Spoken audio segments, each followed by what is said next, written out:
Yeah, let me begin by saying that I want to commend Mr. Musah Danquah for taking his time to do this piece of academic exercise.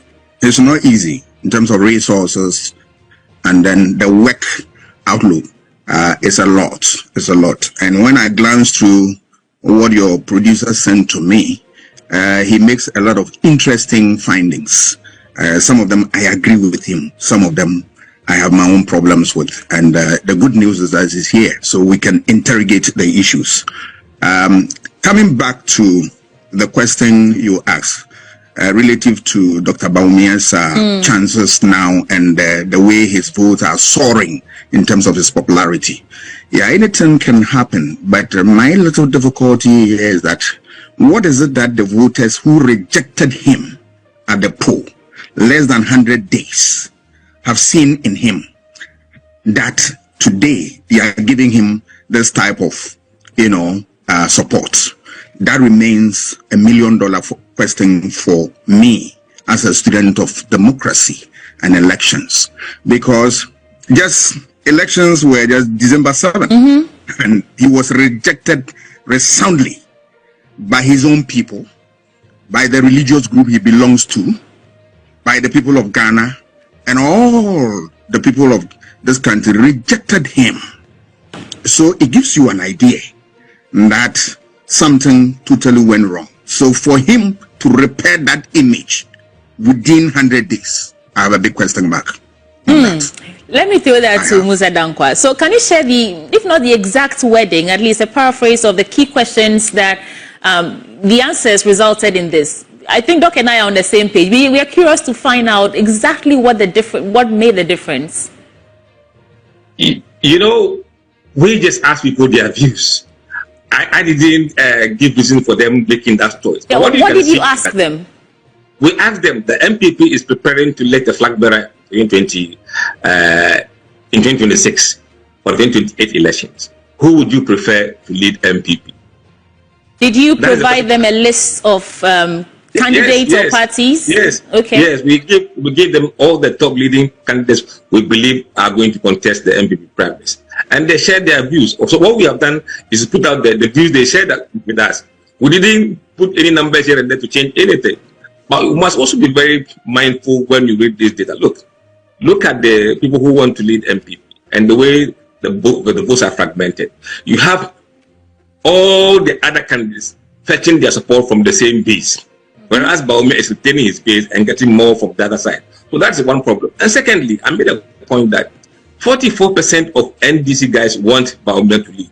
For what reason? We didn't ask. So that must be something that you should be interrogating. So if that 48% includes 44% of NDC voters, then you must really open your eyes and see what is really happening. Doc. Yeah. What do you say to that response? They gave them a list of candidates, and looks like Bawumia still tops the list. Yeah, that is, my question remains. It remains unanswered, because if you listen to his answer, they did not interrogate a lot of things in there. So on the face of it, that is what he's saying. But my question still remains, because this is a person who was so rejected by the party to the extent that his own party find it very difficult to talk about it, that type of defeat. So when did he turn a new leaf to attract the party to the extent that they want him to lead in any way? He has also indicated in his report, which is a good one, that let us remember that is, the delegate who elects, who is going to elect these people. So for that one, I give him that,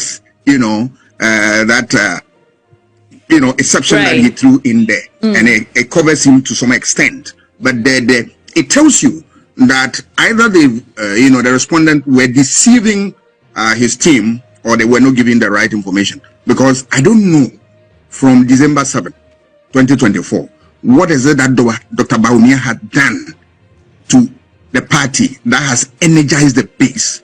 I want to see in terms of statistics, in terms of work. I haven't seen that.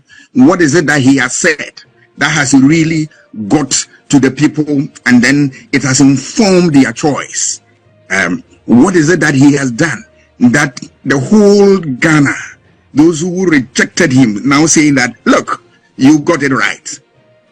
when next time given opportunity, we are going to give to you. Remember also, we are talking about what 4 years pace. So is it not too early in the day for such questions to be posed? Because anything can change. Anything can come into the political space. I also have a difficulty with the number of people they threw out there who are potential to contest. I think it's early days yet. Yeah, you've seen Adainimo, Agyapong, Agyapong, Yaweduchum, Kennedy Agyapong. Others may pop up, including somebody like Agyapong and the rest. What will be their weight in this scheme of things? There may be other people like Joe Gatti and fine gentleman. That is one of the best legal brains you can see in this country. Right. Who knows? They can pop up. That one, there's a little difficulty in there. Okay, Doc, let's pause here for a second, and maybe I'll come to you, Mr. Danquah, to respond to that. But Doc, you said Ghanaians rejected Bawumia. Did they reject Bawumia as an individual, or they rejected Bawumia as vice president on that pair with the former president, President Akufo-Addo? And is that rejection based on the administration of the Akufo-Addo Bawumia team, or is just a rejection of the individual as the flag bearer, regardless of what he did, or regardless of the successes or failures as a vice president? That is a very intelligent one you are posed to me, because it dovetails into other part of the conversation we're going to have. One is that Ghanaians rejected the MPP, which was led by Dr. Bawumia. That's the first statement I want to make. All right. And remember that once you have a vice president, his ticket is also tied to the president. Right. But I'm not going about the vice president. But they rejected MPP as a party and his leader, Dr. Bawumia. That is one. Two, it dovetails into the conversation that Mr. Danquah also said that 68% of the voters said that they could place a lot of the blame for their defeat at the doorstep of Nana Akufo-Addo. Then he talked about 40% blame apportioned to Forata, 37% to Bawumia, 33% to Napo, 25% to the MPs, and then Kennedy Agyapong with a certain figure. All right. This analysis, I have a difficulty here. The difficulty is that if you read the literature that influence voter choices in elections, we don't talk about personalities. Personalities are very minute influence related to what we are talking about. Because let's look at it. Ghanaians look at broad policies, things that improve their lot. The economy, infrastructure development, the fight against corruption, unemployment, and the rest of them. So if you ignore this and you want to blame on certain individuals, then I have a difficulty. Because let's take the economy, for instance. They said Nana Akufo-Addo could be blamed. 68% of the things could be attributed to what? Him and the rest of them. If you are talking about it and you don't link it to say he did not see the improvement of the economy, then there's a difficulty in the sense that they tie Ufuratas also to it. Ufurata was eventually removed. Amin Adams came in. Did anything change? No, the economy was still in difficulty. It tells you that in Ghana, and there is a whole lot of literature on that, about things that influence voter choice. Number one is the economy. So once the economy slips through your fingers, it robs everybody, because each sector of the economy will be affected. Infrastructure development will be affected. Unemployment will be affected. Health will be affected. And these are the things that voters vote on. So he, Akufo-Addo, yes, he was a leader. If people look at it that his persona, his personality, or is him who must be blamed, then I have a difficulty. Unless you are able to link him at that, he was not able to build the economy, he was not doing, then we are talking about policy issues and all that. Look at what? Imagine you have somebody like Napo.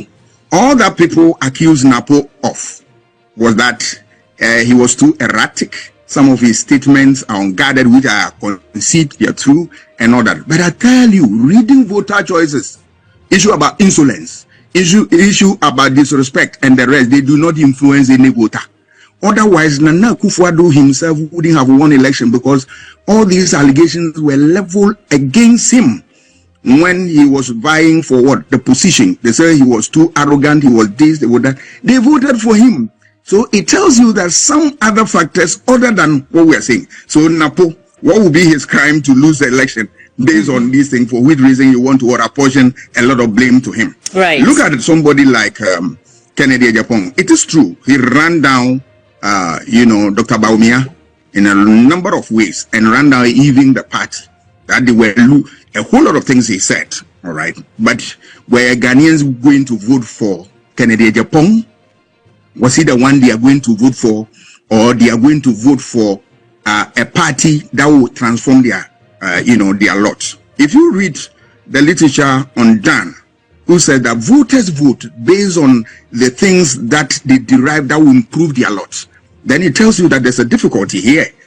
Were Ghanaians voting the cocoa seller, who has seen an astronomical increase in the price of what maize, will vote against NPP simply because it is Kennedy Agyapong, and it's not the fact that the prices of what maize have gone up. Right. That question, it's still lingers in my mind. Okay, so Mr. Danquah, Doc is saying that there are various variables, indicators, reasons why people go to the polls to vote.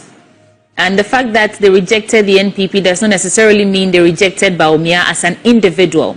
But the question that we're actually posing to you is whether or not it's too early in the day to be making a survey like this, because some other names may pop up in the course of the year. I mean, we have 4 years to the next election. What do you say to that? We have 4 years to the next election. Our poll is not going to be a one-off poll. We are tracking. When does he think it's appropriate for us to start tracking these numbers? We are posters.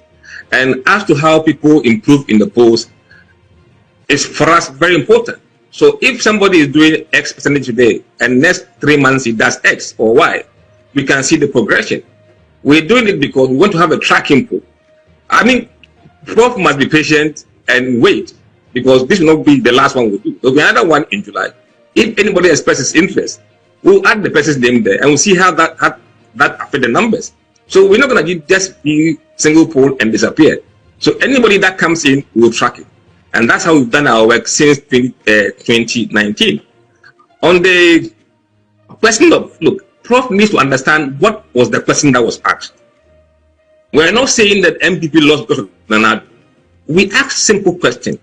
Which individual or group of individuals do you ascribe the blame for the MPP's defeat? We didn't say what caused MPP's defeat. The question for the polling is very important as the answers. We have asked them in the past, what caused MPP's defeat? It was economy, obviously. It was unemployment. It was education. So this time we took a different angle as to which individuals, not reasons why MPP lost. That could be thousands of them. But which individuals could they blame this defeat on? And that's not the same as why did MPP lose. So I think Prof must understand the question that was asked. And normally what we do is that we publish the questionnaire we are going to ask people. So you must understand what we went there to ask. And then the response makes sense when they come up.